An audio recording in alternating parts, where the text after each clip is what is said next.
Good evening दोस्तों। CDRK Saini BEd classes की सायकालीन class में आप सभी का हार्दिक स्वागत है, अभिनंदन है। देखिए, हम प्रतिदिन आपके बीएड पाठ्यक्रम का अध्ययन टॉपिक टू टॉपिक अध्ययन करते हैं और प्रतिदिन नए नए कंटेंट के माध्यम से आपके ज्ञान को बढ़ाने का प्रयास करते हैं, आपके बीएड पाठ्यक्रम को पूरा करने का प्रयास करते हैं। देखिए, आपका जो पेपर है अधिगम के लिए आंकलन, अधिगम के लिए आंकलन पेपर के अंतर्गत आज की क्लास में हम शिक्षा में ग्रेडिंग प्रणाली कि शिक्षा में ग्रेडिंग प्रणाली क्या होती है, ग्रेडिंग प्रणाली का क्या अर्थ है और ग्रेडिंग प्रणाली के क्या उद्देश्य हैं, इन दो टॉपिक्स का अध्ययन हम करेंगे कि शिक्षा में ग्रेडिंग प्रणाली का क्या अर्थ है और शिक्षा में ग्रेडिंग प्रणाली के क्या उद्देश्य हैं। तो आप सब बने रहें हमारे साथ। हमारे YouTube चैनल पर वीडियो को स्वाइप नहीं करें, पूरा वीडियो देखें और यदि आप हमारे चैनल पर नए हैं तो सबसे पहले हमारे चैनल को सब्सक्राइब करें और पास ही बने घंटे के बटन को दबा देवे, जिससे जब भी हमारे चैनल पर वीडियो अपलोड किया जाता है या लाइव क्लास चलाई जाती है तो उनके नोटिफिकेशन आपको मिल सके, आप अच्छा ज्ञान प्राप्त कर सके और परीक्षा की अच्छी तैयारी कर सके। तो आइए देखते हैं, सबसे पहले हम शिक्षा में ग्रेडिंग प्रणाली की शिक्षा में ग्रेडिंग प्रणाली क्या होती है। शिक्षा में ग्रेडिंग प्रणाली, देखिए, शिक्षा में ग्रेडिंग प्रणाली वह प्रक्रिया है जिसके द्वारा किसी पाठ्यक्रम के विभिन्न स्तरों का मानक मापदंडों के आधार पर आंकलन तथा मूल्यांकन हेतु किया जाता है। यानी कि शिक्षा में ग्रेडिंग प्रणाली वह प्रक्रिया है, देखिए, जो शिक्षा चलती है उसमें हम शैक्षिक प्रक्रियाओं का संपादन करते हैं। शिक्षा प्रक्रिया के माध्यम से आंकलन और मूल्यांकन करते हैं। तो शिक्षा में ग्रेडिंग प्रणाली वह प्रक्रिया है जिसके द्वारा किसी पाठ्यक्रम के विभिन्न स्तरों का मानक मापदंडों के आधार पर आंकलन तथा मूल्यांकन किया जाता है। देखिए, जब छात्रों को पाठ्यक्रम के माध्यम से शिक्षक द्वारा सत्र आरंभ से लेकर सत्र पर्यंत तक जो अध्ययन अध्यापन करवाया जाता है, उस अध्ययन अध्यापन के बाद जब छात्रों का आंकलन और मूल्यांकन किया जाता है और परिणाम निर्धारित करने का जो कार्य किया जाता है, उस कार्य को, उस परिणाम को ग्रेडिंग रूप में, ग्रेडिंग प्रणाली के रूप में छात्रों को प्रदान करना। तो अब ग्रेडिंग प्रणाली छात्रों को जो पाठ्यक्रम के आधार पर, मानक मापदंडों के आधार पर छात्रों का आंकलन और मूल्यांकन किया जाता है। देखिए, जो ग्रेडिंग प्रणाली होती है, उस ग्रेडिंग प्रणाली में जो छात्र होते हैं और छात्र जब परीक्षा देते हैं और उस परीक्षा के प्राप्तांकों में, प्राप्तांकों के स्थान पर उनको जो ग्रेड प्रदान की जाती है।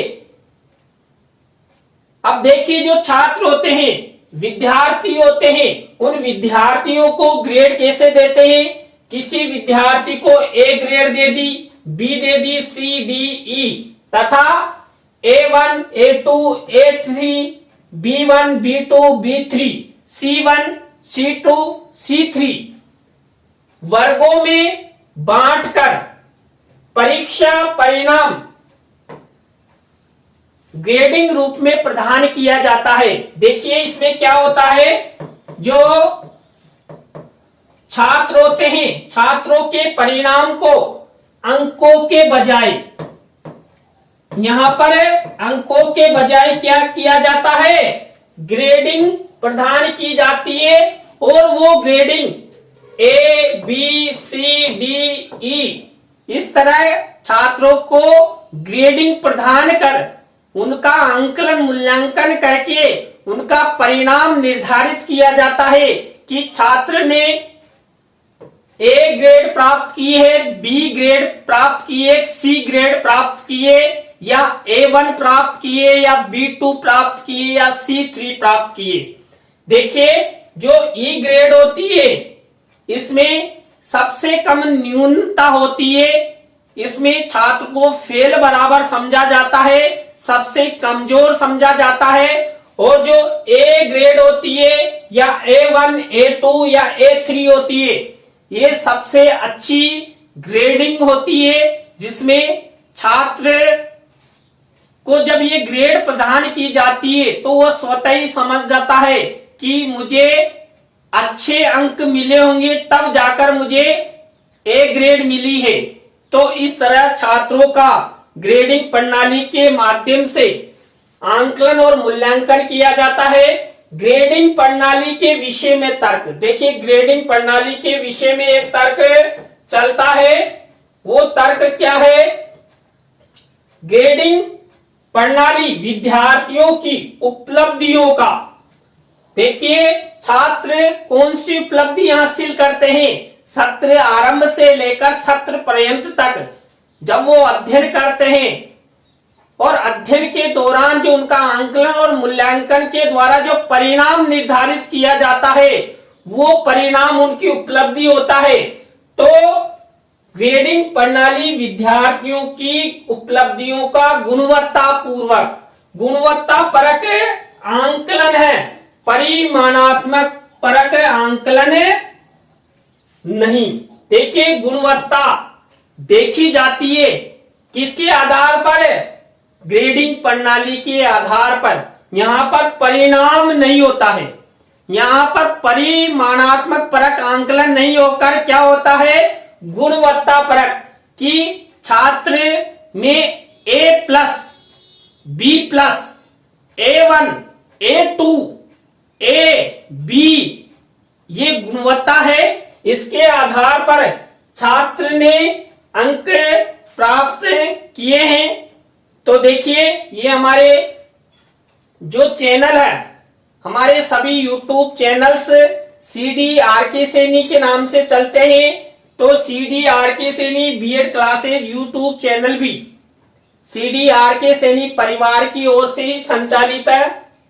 देखिए हमारे चैनल की वीडियो यदि आपको अच्छी लगती है तो लाइक कमेंट शेयर करें, और जो हमारा चैनल है इसको जरूर सब्सक्राइब करें और अपने मित्रों और सहपाठियों को भी बताएं। देखिए अब हम अध्ययन करते हैं ग्रेडिंग प्रणाली के उद्देश्य, कि ग्रेडिंग प्रणाली के क्या क्या उद्देश्य हैं, यह शिक्षा में क्यों प्रचलित की गई। इन उद्देश्यों के आधार पर, इन उद्देश्यों को पूरा करने हेतु वर्तमान समय में विद्यालयों में ग्रेडिंग प्रणाली प्रचलित है। तो उस ग्रेडिंग प्रणाली का पहला उद्देश्य है विद्यार्थियों के तनाव को कम करना। देखिए जब छात्रों को अंकों के आधार पर उनका परिणाम निर्धारित किया जाता था, प्रतिशत निर्धारित की जाती थी, तो छात्र तनाव में आ जाते थे कि उस बॉयज के तो 90% अंक आए, मेरे 60% आए।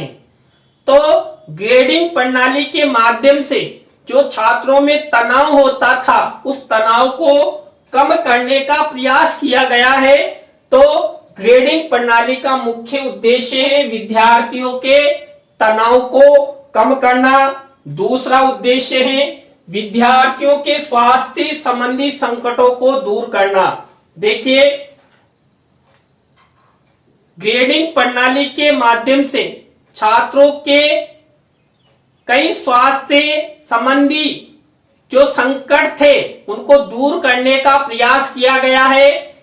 छात्र कई मानसिक बीमारियों से ग्रसित हो जाते थे क्योंकि उन पर शिक्षण का दबाव होता था, शिक्षण उनकी रुचियों के अनुसार नहीं होता था और अंकों के आधार पर परिणाम निर्धारित करने के कारण उनमें तनाव और कुंठाओं का और ईर्ष्याओं का जन्म होने से वो धीरे धीरे कई बीमारियों के शिकार हो जाते थे। तो उनके स्वास्थ्य संबंधी संकटों को दूर करने का उद्देश्य भी ग्रेडिंग प्रणाली का उद्देश्य है।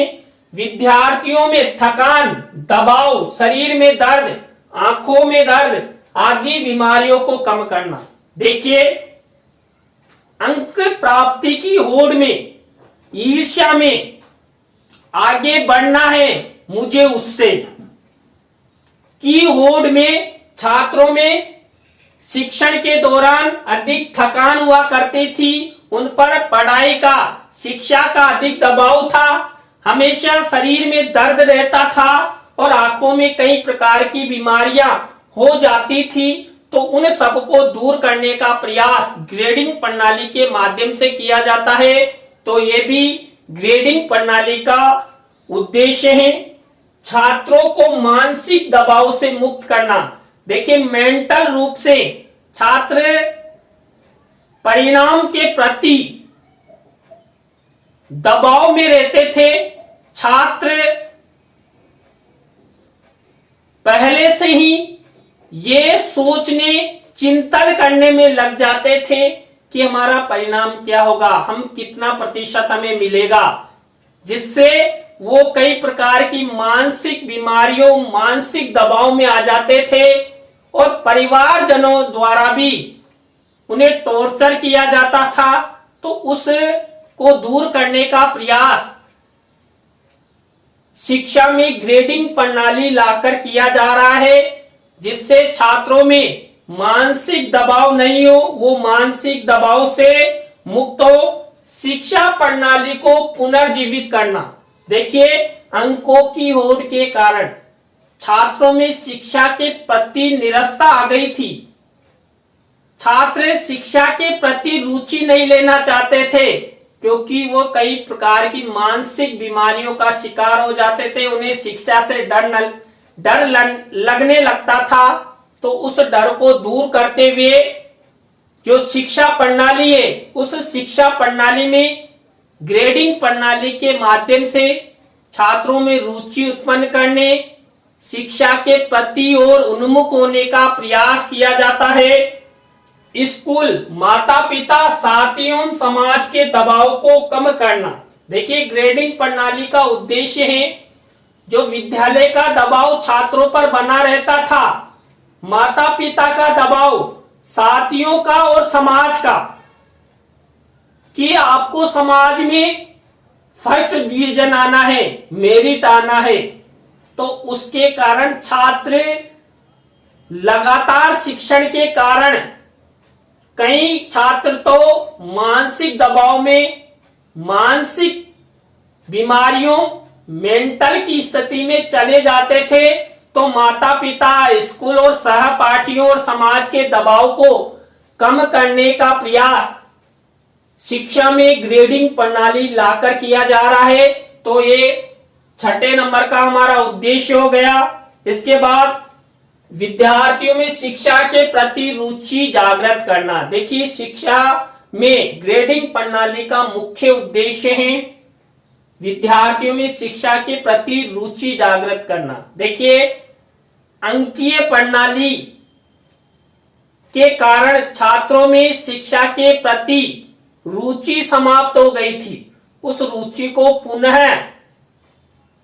उत्पन्न करके शिक्षा क्षेत्र में बालक सक्रिय होकर शिक्षा ग्रहण करे, इसके लिए शिक्षा में ग्रेडिंग प्रणाली लागू की गई और उस ग्रेडिंग प्रणाली के माध्यम से छात्रों में शिक्षा के प्रति रुचि उत्पन्न करने का प्रयास किया गया।